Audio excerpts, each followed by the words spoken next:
The house was quiet. Not the kind of quiet filled with peace, but the stillness that comes when the air feels heavy, like it's holding something in.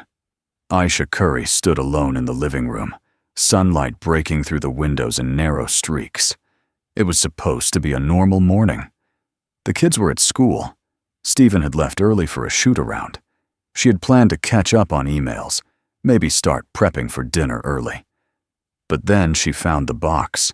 It was tucked in the back of the storage closet, just an old, worn shoebox, taped shut and dusty. She hadn't been looking for anything. She just needed to move a few things around. But something about the way it was placed, almost intentionally hidden, stopped her. She opened it. Inside, she found envelopes, dozens of them, some sealed, some open, all addressed to her. The handwriting was unmistakable. Stephen's. She sat down on the floor, her heart already beginning to race. The first letter was dated 11 years ago, before their second anniversary. As she read, her hands began to tremble. The letter wasn't ordinary. It was raw, emotional, and written like a time capsule from a younger, more uncertain version of her husband. In the letter, he spoke of fear, of pressure, of wondering if he could balance greatness with love. He wrote about nights he couldn't sleep after losses, not because of basketball, but because he feared he wasn't enough for her. He confessed that fame terrified him, that sometimes he didn't feel worthy of their family, their life, or her belief in him. Each letter after that followed like chapters in a hidden book. Some were written after victories, some after injuries, one after the birth of each child. Another, night after they had fought.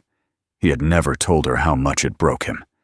And then came the one she couldn't finish right away. It was dated 3 years ago, the night before he won his 4th championship. In it, he admitted something he had never spoken aloud.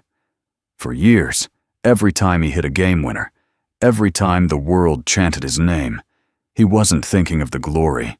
He was thinking of her. He described how he would scan the crowd until he found her face. That's when he knew he was home. That's when the noise stopped. She clutched the letter to her chest. The tears came quietly. No sobbing, just a slow, unstoppable current. Because it wasn't just about the words. It was the fact that he had written them and never shown her. 11 years of secrets, not of betrayal, but of love too deep to voice, of insecurities buried beneath strength, of devotion carried silently through seasons, through pain, through pressure. In the corner of the box, there was a final note, shorter, newer. He had written it just a few weeks ago. It read simply, "If you're reading this, it means you found the part of me I never knew how to say out loud. Thank you for always seeing me, even when I hid." Later that night, when Stephen returned home, she didn't mention the box. She didn't need to. She just looked at him, eyes full, heart full. She wrapped her arms around him and held him for a long time, longer than usual. And for the first time in a long time, he asked softly, "Everything okay?" She nodded, smiled through tears, because in that moment, she realized something rare. The man the world adored was the man who had quietly adored her all along.